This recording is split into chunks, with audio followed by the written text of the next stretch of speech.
Welcome to the Heavy Spoilers Show. I'm your host Paul, and if that Teenage Mutant Ninja Turtles endings left you a little shell-shocked, then this is the video for you. Mutant Mayhem is now out, and throughout this video, we're going to be talking about the movie's plot, its post-credit scene, and also our thoughts on where things could be going in the future. There's a big character that I haven't seen anyone talking about, so yeah, lots of stuff to dive into, and they've actually set up a lot of things for sequels in the future. I don't want to waste any more of your time, but obviously heavy spoilers ahead, and with that out of the way, let's get into the video. My son, Michelangelo, you have heart. Donatello, you have wisdom. Raphael, you have bravery. And Leonardo, honor. Enough talk! I dream about fighting every night! You've got a rage problem, right? It's not a problem! Can I shake it? Can I shake it? Can I shake it? Cowabunga!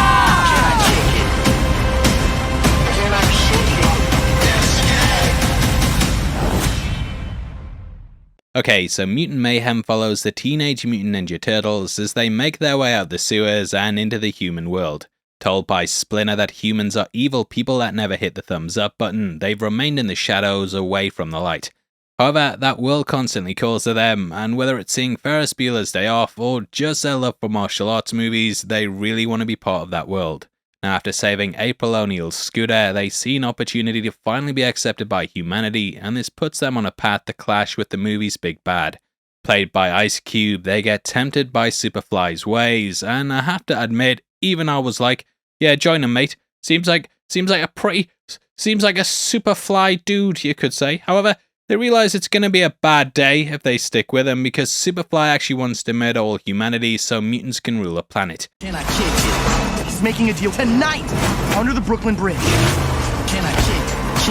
Whoa! Kick. What the? Y'all some little tortoises, huh? I can't believe there are other mutants! You wanna roll with us? Humans are never gonna like us. So we gonna let the mutants rule the earth.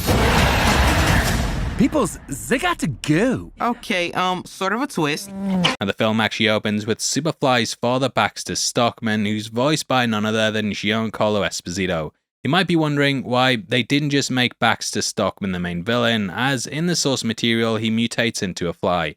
There are theories that Stockman was originally going to change into the villain, and if we look at the action figures we can see he has human clothes.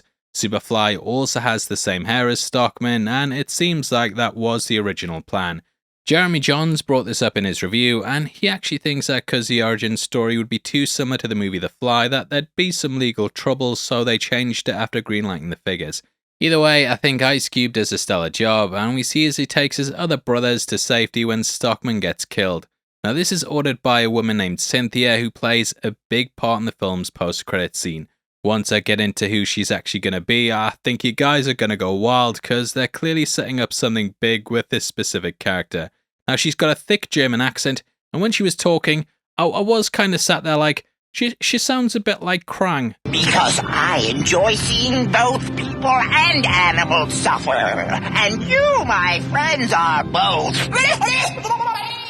Then I realised she had pink sunglasses and a yellow coat, and I was thinking, that's a bit similar to the body he uses too. Upon getting home, I looked up her surname, and as soon as I saw it was Utrom, it all came together.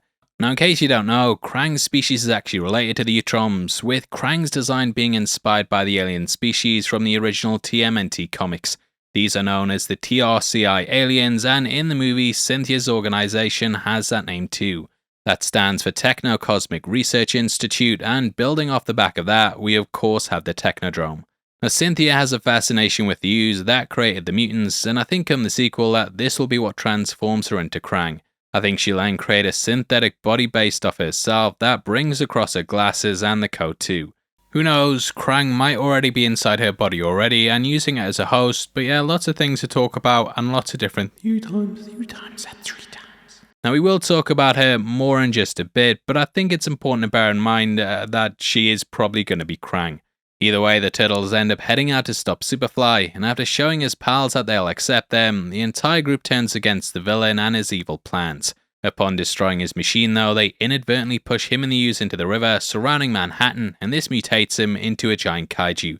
Attacking the city, the group have to work together to bring him down, and whilst all this is going on, April reports on the story.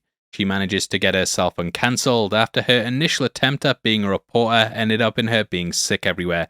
She's still sick, but yeah, she still reports on the story, so I guess that's cool. Now, showing the city that the Turtles are the good guy, New York comes together to help these guys out, and they manage to take down Superfly. Accepted into society, we end the movie with the Turtles enrolling in high school, which takes us into our post-credits scene. That has some phone footage of the gang settling into the school, and we also see some of the stuff that they're getting up to.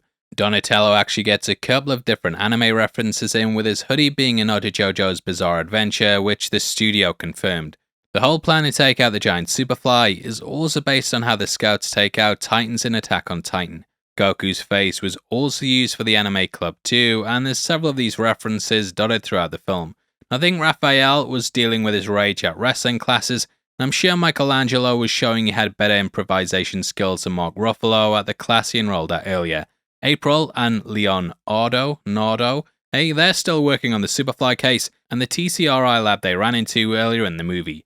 April is now bringing the news to the school, which is something she wanted to do for the entire film. Now, Leonardo asks April to the prom, and though she makes it clear they're just friends, we see Cynthia's monitoring the group, and we discover she's called in some help. This comes in the form of Shredder, who we then cut to looking out over Manhattan.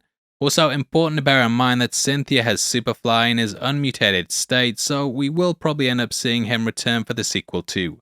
As for Shredder, it's been said by the creative team that he'll be the big bad in the upcoming sequel. However, they'll also explore more of the world in a 2-season animated series for Paramount Plus.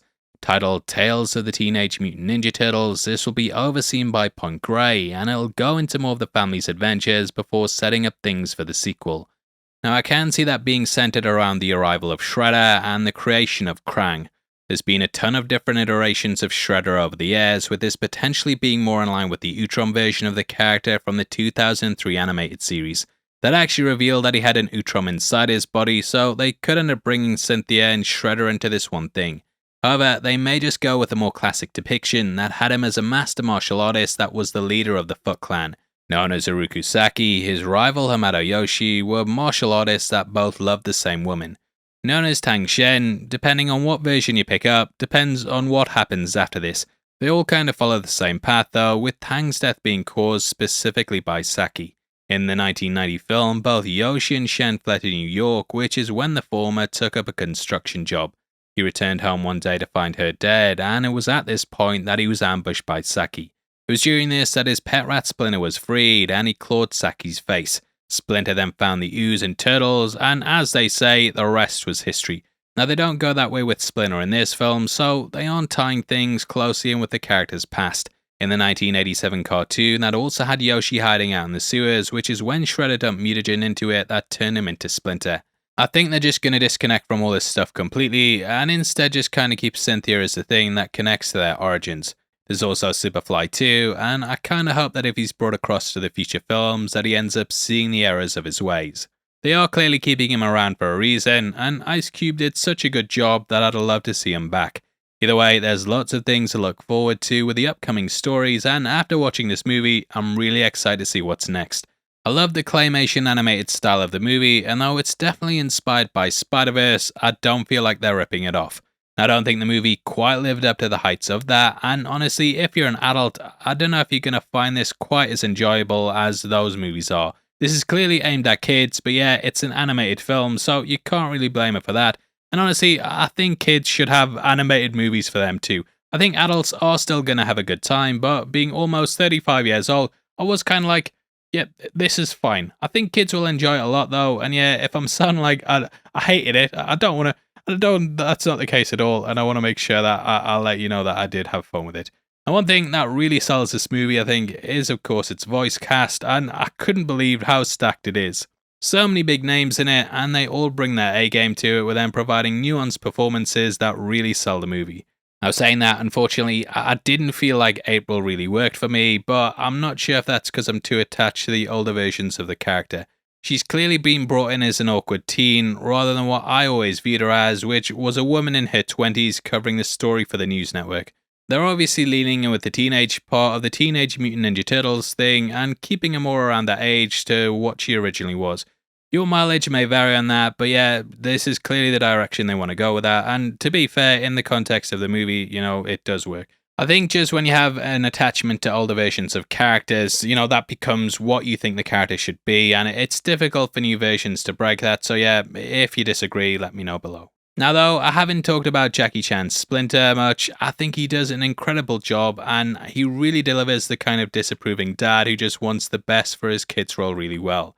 He also has a great moment where he gets to shine at the movie's midpoint, and yeah, it's one of my favourite depictions of Splinter that we've ever had. Glad they got such a big martial arts actor to do it as well, and it adds some extra authenticity to what's already a stacked movie. I think the mutants are brilliant too, and they really add to the film with their little quips and jokes. I've always been used to Bebop and Rocksteady being bad guys, but I think they work really well swapping sides and joining up with the Turtles. They might change them out in the future though, and potentially the pair could end up siding with Shredder in a future film, so they're more in line with their original takes. I also really like the central story around the teens too, and watching them longingly want to have a normal life adds so much to the movie. Just seeing them hanging out, it builds on their characters, and I like that we got lots of scenes where they were just chatting rubbish and doing dumb stuff. Really makes this movie more than what could have been just another Turtles film, and with there being so many depictions, they do need to add their own style and flair to it, which I definitely think they bring. So yeah, I think they've accomplished everything they set out to do, and they gave us an enjoyable movie that's got some really good animation and characters within it. They've also got some great Easter eggs in it too, and hearing Vanilla Ice's Go Ninja, Go Ninja, Go on the radio at one point, it made me crack a smile. There's also lots of interesting ways that they can take a sequel, and I think in the end, we've got a solid start to the franchise. Paramount are clearly confident too to be investing so much into its future, and I am excited to see where things go from here. So yeah, let me know your thoughts on the film below, and also what you want to see in the future of the franchise. Please drop a like on the video, and if you want to support the channel as a member of the Spoiler Society, then please click the join button. You'll get early access to videos every week, and it goes such a long way to helping us out. If you want to get some heavy spoilers merch, we've also just launched our t-shirt line located below the video that will let you pick up all kinds of tops like our 3x1, House of the Dragon stuff, Marvel tees, and a lot more. We drop new designs on there all the time too, so definitely keep an eye out, and yeah, thanks again for supporting us. Now if you want something else to watch, we've got a video on screen right now breaking down the recent Loki trailer that just got released. Hopefully I see you over there right after this, but if not, you enjoy the rest of your week, and yeah, check you out next time. Out of the way, I've been Paul, you've been the best, and I'll see you next time. Take care, peace.